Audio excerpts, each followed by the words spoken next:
ሰላም ጤና ይስጥልኝ እንደምን ሰነበታችሁ። ክብር ለሚገባችሁ ዓለም ሙሉ የምትገኙ የቻናላችን ቤተሰቦች ብሩታው ሰላምታችን በያላችሁበት በምድር ዳርቻ ይድረስልን እያልን ዛሬ ከሀገርና እስከ ዓለም ጫፍ ድረስ የሚገኙ አዳዲስ መረጃዎችን ወደ እናንተ እናቀርባለን።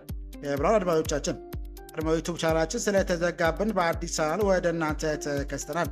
አንተም ሰብስክራይብ፣ ሼር እያደረጋችሁ አዳዲስ መረጃዎች እንደተለቀቀ ወዲያውኑ ወደ እናንተ እንዲደርስ ደውል ምልክቱን በመጫን በርታት እንድትሆኑ ዘንድ እየተማጸንን በቅድሚያ አርዕስተ ዜና እናሰማችኋለን።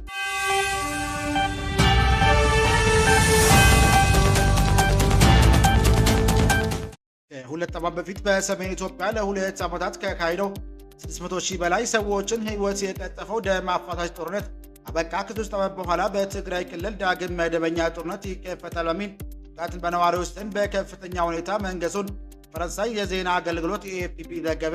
አብራችሁ ስትሉ የምትሰሙት ይሆናል። መንግስት አፈንግጠው ከሚወጡ ጋር ከሚደራደር በርካታ የጦር ሰራዊት ካላቸው ታጣቂዎች ጋር እውነተኛ ድርድር የማያደርገው ለምንድን ነው የሚል ጥያቄ ከፓርላማ ተነሳ። ሰኞ ጥር 26 ቀን 2018 ዓ.ም የህዝብ ተወካዮች ምክር ቤት 5ኛ ዓመት የሥራ ዘመን ኛ መደበኛ ስብሰባውን የፌዴሪ ጠቅላይ ሚኒስትር ዶክተር አብይ አህመድ በተገኙበት እያካሄደ ይገኛል። በሰፊው ታደምጣላችሁ። አቶ ስዬ አብርሃ ስለ ህወሓት የኤርትራና ፋኖ ጥምረት ያላቸውን አቋም ገለጹ።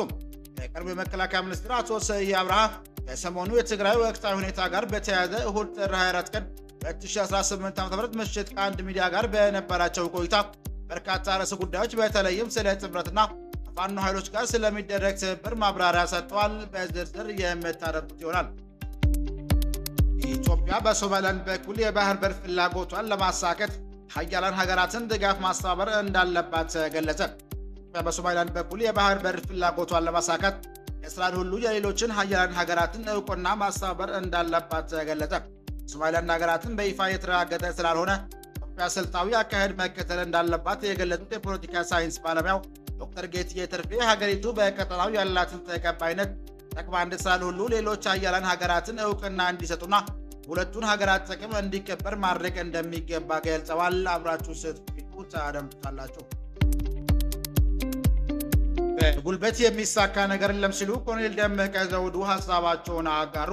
ወልቃይት ጠገዴ ሰቲት ሁመራ ዞን ምክትል አስተዳዳሪና ሰላምና ጸጥታ መምሪያ ኃላፊ የሆኑት ኮሎኔል ደመቀ ዘውዱ ትናንትና ጥር 25 2018 ዓ.ም በሁመራ በተካሄደው ህዝባዊ ሰልፍ ላይ ተገኝተው ንግግር አድርገዋል። ተሰሙታላችሁ። ኢራን የተፈጠረውን ውጥረት በተመለከተ ከየትኛውም ወገን ለሚሰነዘር አዎንታዊም ሆነ አሉታዊ ነገር ተመጣጣኝ ምላሽ እንደምትሰጥ አስጠነቀቀች። ውጭ ጉዳይ ሚኒስትር አባስ አራግቺ ከአሜሪካ በኩል የሚሰነዘሩትን ዛቻዎችና የውይይት ሀሳቦች በመጥቀስ ኢራን ለሁሉም እንዳመጣጡ ምላሽ እንደምትሰጥ ተናግሯል። አብራችሁን ስትቆዩ ይህና ሌሎች የመሳሰሉ መረጃዎችን ታደምጣላችሁ። አብራችሁን ቆዩ። አድማጭ የቻናላችን ቤተሰቦች ሰብስክራይብ ያላደረጋችሁ እንድታደርጉ እያልን እነዚህና ሌሎች ያሰባሰብናቸውን መረጃዎች ይዘን ቀጥታ በዝርዝርና በትንታኔ ወደምንመለከተው አቀናን።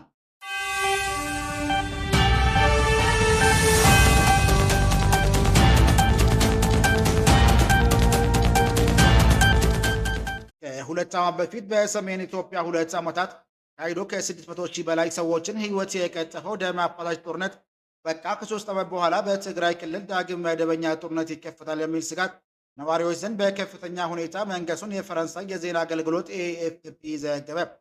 ባለፈው ሳምንት በምዕራብ ትግራይ በጸለምት አካባቢና ትግራይ ምስራቃዊ አቅጣጫ በአፋር ክልል አዋሳኝ ቦታዎች ዳግም ውጊያ መጀመሩም ተዘግቧል። ቅዳሜ ዕለት በጭነት መኪናዎች ላይ በተፈጸመ የድሮን ጥቃት ቢያንስ የአንድ አሽከርካሪ ሕይወት ማለፉ የተሰማ ሲሆን ትግራይ የሚደረጉ የአየር በረራዎች ከባለፈው ሐሙስ ጀምሮ እንደተቋረጡ ናቸው። አዲግራት፣ በአክሱምና በመቀሌ የሚገኙ ነዋሪዎች ዜና ወኪሉ እንደገለጹት አሁን ያለው ሁኔታ ከዚህ ቀደም የነበረውን አስከፊ ትዝታ ቀስቅሶባቸዋል።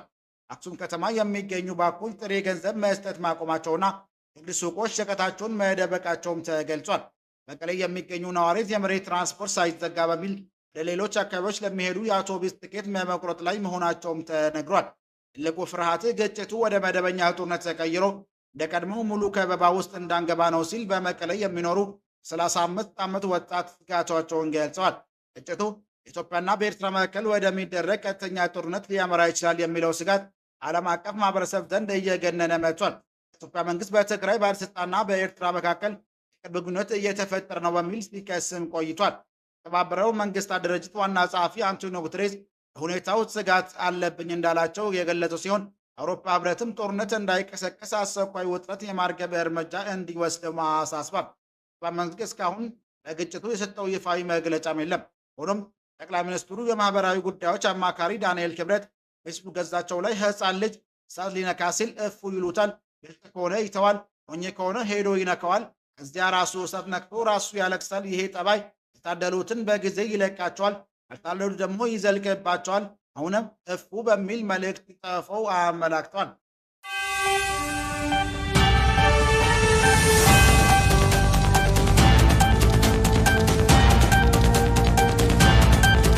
አቶ ስዬ አብርሃ ስለ ህወሓት የኤርትራና ፋኖ ጥምረት ያላቸውን አቋም ገለጹ። ቀድሞ የመከላከያ ሚኒስትር አቶ ስዬ አብርሃ ሰሞኑ የትግራይ ወቅታዊ ሁኔታ ጋር በተያያዘ እሁድ ጥር 24 ቀን 2017 ዓ.ም ምሽት ከአንድ ሚዲያ ጋር በነበራቸው ቆይታ በርካታ ርዕሰ ጉዳዮች በተለይም ስለ ጥምረትና የፋኖ ኃይሎች ጋር ስለሚደረግ ትብብር ማብራሪያ ሰጥተዋል። አቶ ስዬ አብርሃ የህወሓት አመራሮችና የትግራይ ወታደሮች ሆኖች ከኤርትራ ጋር እያደረጉት ነው ያሉትን ጥምረት ተችቷል። እንደ እርሳቸው ገለጻ ይህ አይነቱ ግንኙነት ትግራይን የትልቅ ዝሆኖች የውጭ ኃይላት የጦር አውድማ የሚያደርግ ነው ብሏል። ይህ ሴራ ዋና ተዋናይ የኤርትራ ፕሬዝዳንት ኢሳያስ አፈወርቅ መሆናቸውን የጠቀሱት አቶ ስዬ ፕሬዝዳንቱ የትግራይ ጀነራሎች ለጭነት እንደሚመች አህዮች አድርገው ስለቆጠሯቸው ዓላማቸውን ለማሳካት ሯቸውና አደጋ ቢደርስባቸው እንኳን ግድ እንደማይሰጣቸውም ገልጿል።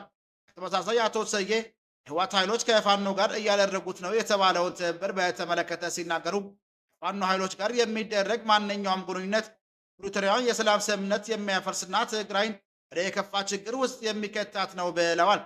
ተፈናቃዮች መመለሱ ሆነ ትግራይ መሬት የማስከበር ጉዳይ በፕሪቶሪያ ስምምነት መሰረት ሰላማዊ መንገድ እንዲከናወን እየተሰራ መሆኑን ገልጸው እዚህም አቋም አጥብቀው እንደሚቀጥሉ አሳስበዋል።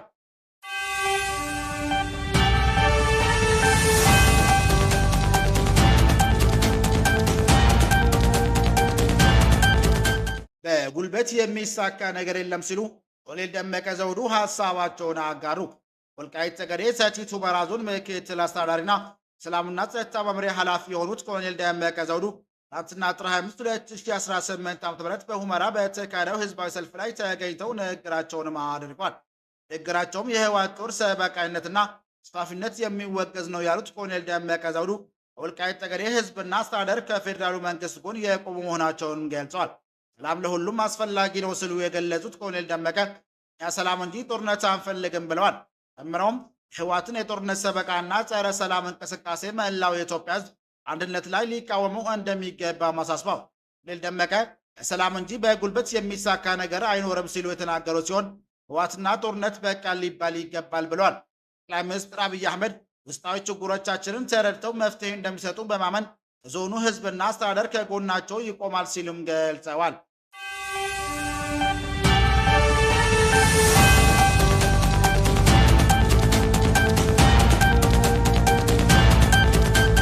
መንግስት አፈንግጠው ከሚወጡ ጋር ከሚደራደር በርካታ የጦር ሰራዊት ካላቸው ታጣቂዎች ጋር እውነተኛ ድርድር የማያደርገው ለምንድን ነው የሚል ጥያቄ ከፓርላማ ተነሳ። ጥር 26 ቀን 2018 ዓ.ም ህዝብ ተወካዮች ምክር ቤት 5ኛ ዓመት የሥራ ዘመን ለኛ መደበኛ ስብሰባውን የፌዴሪ ጠቅላይ ሚኒስትር ዶክተር አብይ አህመድ በተገኙበት እያካሄደ ይገኛል። ጠቅላይ ሚኒስትሩ የ2018 በጀት ዓመት 6 ወራት የሥራ አፈጻጸም ሪፖርት ላይ ከምክር ቤት አባላቱ የሚቀርብላቸው ጥያቄዎች ምላሽና ማብራሪያ መስጠት የጀመሩ ሲሆን እርሳቸው አስቀድሞ ግን የተለያዩ ጥያቄዎች ተነስተውላቸዋል። ዋናነት 7ኛው ጠቅላላ ምርጫ፣ የባህር በር፣ ሰላምና ጸጥታ፣ የተፈናቃዮች ሁኔታ፣ ህወሓት፣ ሀገራዊ ምክክር ኮሚሽን ዋና ዋናዎቹ ናቸው። ፓርላማ አባሉ አበባው ደሳለኝ ምክትል ጠቅላይ ሚኒስትሩ ባነሱት ጥያቄ የሀገሪቱን የኢኮኖሚ ችግር ከሚያባብሱ ጉዳዮች መካከል ዋነኛው ሀገሪቱ ያለው ሰላምና የጸጥታ ችግር አለመቅረፍ ነው ብለዋል። ይህንን ለመቅረፍ የምክር ቤቱ አባላት 3 ዓመታት ውትወታ ሲያደርግ እንደነበር ቢከርምም ምንም አይነት ለውጥ አለመምጣቱ እንዲሁም ከተለያዩ የታጠቁ አካላት ጋር ድርድር እያደረግኩ ነው ቢልም ተጨባጭ ለውጥ አምጥቷል ወይ ሲሉም ጠይቋል። በተጨማሪም መንግስት አፈንግጠው ከሚወጡ ታጣቂዎች ጋር ከመደራደር ይልቅ በርካታ የጦር ሰራዊት ካላቸው ታጣቂዎች ጋር እውነተኛ ድርድር የማያደርገው ለምንድን ነው ሲሉም አክለዋል። የባህር በር፣ የልማት፣ ሀገራዊ ምክክርና እርዳን በተመለከተ መንግስት ያለ ሰላም እንዴት ለማሳካት አሰበ የሚሉ ጥያቄዎች ለጠቅላይ ሚኒስትሩም ተንዝረዋል።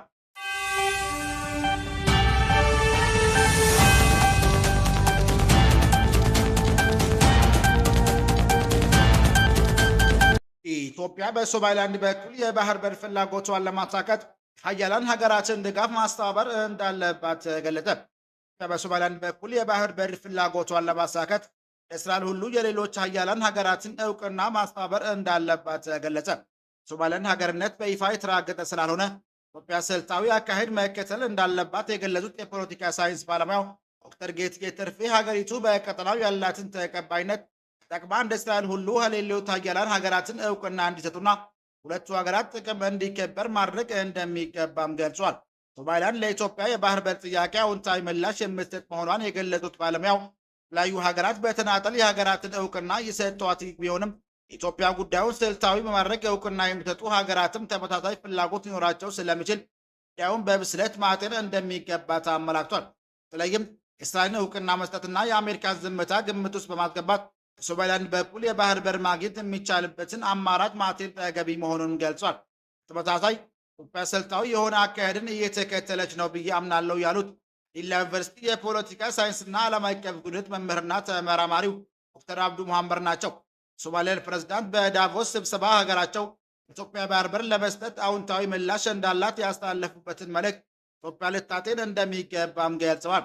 እስራኤል ሶማሊላንድ እውቅና ስለሰጠች በኢትዮጵያ መንግስት በኩል መረጋጋት መታየቱ ቀጠናው መልካም የሚባል አካሄድ መሆኑን ጠቅሰው ሌሎች የአፍሪካ ሀገራትም ለእስራኤል ፈለግ እንዲከተሉ የተከለከለ ዲፕሎማሲያዊ ማግባባት ስራ ከኢትዮጵያ እንደሚጠበቅ አክለዋል። እንኳን ከሶማሊላንድ በኩል አዎንታዊ ምላሽ ቢኖርም ኢትዮጵያ የተረጋጋ አካሄድን መከተሏ በቀጠናው ያለውን ተቀባይነት የበለጠ ለማሳደግ እንደሚረዳም አመላክቷል። ኢትዮጵያ በርበር ባለቤት መሆን የአፍሪካ ቀንድ ትስስር የላቀ ፋይዳ ያለው መሆኑን ሀገሪቱ ቀጠናው ሰላምና ደህንነት ላይ የሚጠበቅባትን ሚና እንድትጫወት የተሻለ ዕድል እንደሚፈጥርም ባለሙያዎቹ አስገንዝበዋል።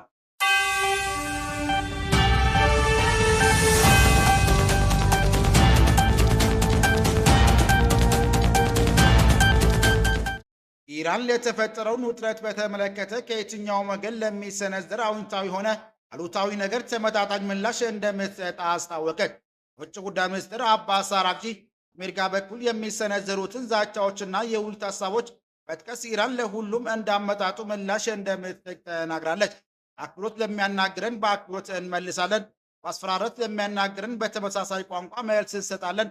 ዲፕሎማሲ ዝግጁ ነን፣ ነገር ግን ዲፕሎማሲ ከማስፈራራትና ከጫና ጋር አብሮ አይሄድም። ዲፕሎማሲ የራሱ መንገድ አለው ብለዋል። ኢራን ዋነኛ ዲፕሎማት ጨምሮም አሜሪካ ወደ ዲፕሎማሲያዊ ፊቷን ያዞረችው ህዝባዊ ተቃውሞ አማካይነት የታሰበው ሴራ ስላልተሳካ ነው ሲሉም ወቅሰዋል። ሚኒስትሩ በድጋሜ አሜሪካና እስራኤል በሺዎች የሚቆጠሩ ሰዎች ተገለውበታል በተባለው ሳምንታት በዘለቀው ተቃውሞ ውስጥ ተሳትፈዋል ሲሉም ተከሰዋል። ኢራን በተካሄደው ተቃውሞ ኢራን በእስራኤልና በአሜሪካ ጋር ባለፉት ዓመታት ሰኔ 12 ቀናት ያደረጉትን ጦርነት ተከታይ ጥቃት ነው በማለት ተቃዋሚዎችን ከህዝቡ ፍላጎት ጋር የሚያገናኛቸው ነገር የለም ብለዋል። አሜሪካ ኢራን ላይ ጥቃት እንደምትፈጽም እየዛተችና ኢራን ምላሽ እንደምትሰጥ እያጠናቀቀች ባሉበት ጊዜ ንግግር ለመጀመር ጥረት እንደተደረገም ይገኛል። የውጭ ጉዳይ ሚኒስትሩ ግን የንግግር ሀሳብ የወጣው ሴራቸው ከከሸፈ በኋላ ነው። አሁን እነሱ ናቸው ለዲፕሎማሲ የሚያወሩት፣ እኛ ሁሌም ለዲፕሎማሲ ዝግጁ ነን በማለት እኩልነት፣ በጋራ መከባበርና በጋራ ጥቅም እንደሚደራደሩም ተናግሯል። የውጭ ጉዳይ ሚኒስትሩ አራግቺ ንግግር የተሰማው በዋሽንግተንና በቴህራን መካከል ያለውን ውጥረት ለማርገብ የሚደረገው ጥረት በተጠናከረበትና በሁለቱ ሀገራት መካከል አዲስ ድርድር ለመጀመር አመቺ ሁኔታ እንዳለ እየተነገረ ባለበት ጊዜ ነው። ክቡራን አድማጮቻችን ለዛሬ ያዘጋጀንላችሁ መረጃዎች ይህን ይመስል ነበር። ሰብስክራይብ ማድረግ ደውል ምልክቱን መንካት እንዳይጠፋችሁ እያልን ሌላ ዜና እስክንገናኝ ድረስ መልካም ቀን እንመኛለን።